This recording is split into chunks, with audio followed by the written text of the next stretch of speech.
हरे कृष्णा। सभी वैष्णव भक्तों के चरणों में दंडवत प्रणाम। मैं राधिका प्राण वल्लभ देवीदासी आपका स्वागत करती हूँ। कार्तिक मास महात्म्य कथा अध्याय 11। एक बार सागर पुत्र जलंधर अपनी पत्नी वृंदा सहित असुरों से सम्मानित हुआ सभा में बैठा था। तभी गुरु शुक्राचार्य का वहाँ आगमन हुआ। उनके तेज से सभी दिशाएं प्रकाशित हो गईं।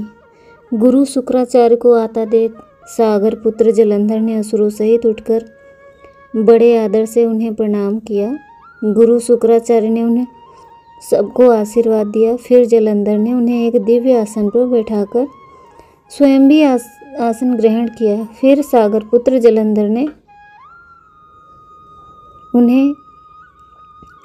उनसे विनम्रतापूर्वक पूछा, हे गुरुजी, आप हमें यह बताने की कृपा करें कि राहु का सिर किसने काटा था। इस पर दैत्य गुरु शुक्राचार्य ने विरोचन पुत्र हिरण्यकश्यप और उसके धर्मात्मा पौत्र का परिचय देकर देवताओं और असुरों द्वारा समुद्र मंथन की कथा संक्षेप में सुनाते हुए बताया कि जब समुद्र में अमृत निकला तो उस समय देवरूप बनकर राहु भी पीछे बैठ गया।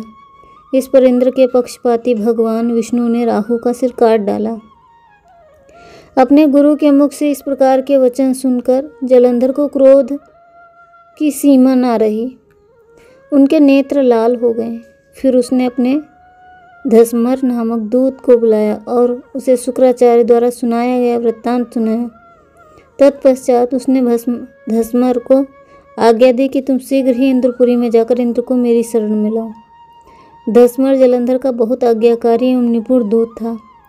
वह जल्दी ही सुधर्मा नामक सभा में जा पहुंचा। फिर जलंधर के शब्दों में इनसे बोला, हे देवता धाम, तुमने समुद्र मंथन क्यों किया और मेरे पिता के समस्त रत्नों को क्यों ले लिया?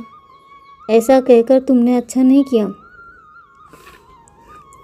यदि तू अपना भला चाहता है तो उन सब रत्नों एवं देवताओं सहित मेरी शरण में आ जा, अन्यथा तेरे राज का ध्वंस कर दूंगा। इसमें कुछ भी मिथ्या नहीं है। इंद्र बहुत विस्मित हुआ और कहने लगा, पहले मेरे भय से सागर ने सब पर्वतों को अपनी कुक्षी में क्यों स्थान दिया और उसने मेरे पुत्र शत्रु दैत्य की क्यों रक्षा की? इस कारण मैंने उसके सब रत्न हरण कर लिए। मेरा द्रोही सुखी नहीं रह सकता, इसमें संदेह नहीं है। इंद्र की ऐसी बातें सुनकर वह दूत शीघ्र ही जलंधर के पास आया और सब बातें कह सुनाई। उसे सुनते ही वह दैत्य मारे क्रोध के अपने ओष्ठ फड़फड़ाने लगा और देवताओं पर विजय प्राप्त करने के लिए उसने उद्योग आरंभ किया। फिर तो सब दिशाओं में पाताल से करोड़ों करोड़ों दैत्य उसके पास आने लगे। शुंभ निशुंभ आदि करोड़ों सेनापतियों के साथ जलंधर इंद्र से युद्ध करने लगा। शीघ्र ही इंद्र के नंदन वन में उसने अपनी सेना उतार दी। वीरों की शंख ध्वनि और गर्जना से इंद्रपुरी गूंज उठी। अमरावती छोड़ देवता उससे युद्ध करने चले। भयानक मारकाट हुई। असुरों के गुरु शुक्र अपनी मृत संजीवनी विद्या से और देवगुरु बृहस्पति द्रोणगिरि से औषधि लाकर जिलाते रहे। इस पर जलंधर ने क्रोधित होकर कहा, मेरे से मरे हुए देवता जी कैसे जाते हैं? जिलाने वाली विद्या तो आपके पास है। इस पर शुक्राचार्य ने देवगुरु द्वारा द्रोणाचार्य से औषधि लाकर देवताओं को जिलाने की बात कह दी। यह सुनकर जलंधर भी कुपित हो गया। फिर शुक्राचार्य जी ने कहा, यदि शक्ति हो तो द्रोणागिरि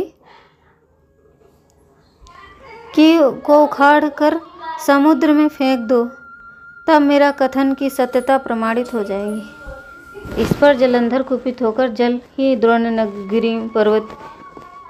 ही द्रोणगिरि पर्वत के पास पहुंचा और अपनी भुजाओं से पकड़कर द्रोणागिरि पर्वत को उखाड़कर समुद्र में फेंक दिया।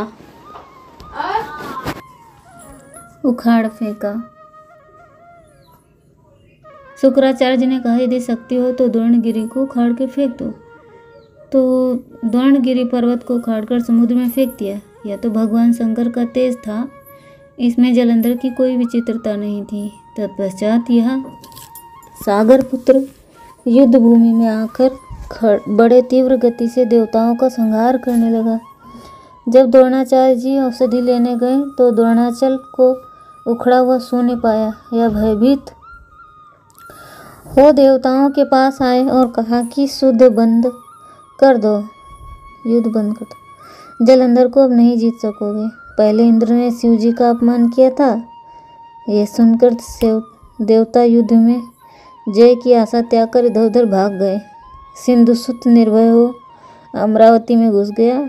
इंद्र आदि सब देवताओं ने गुफा में शरण ली। तो हरे कृष्णा, हमारे 10वें अध्याय का 10वां अध्याय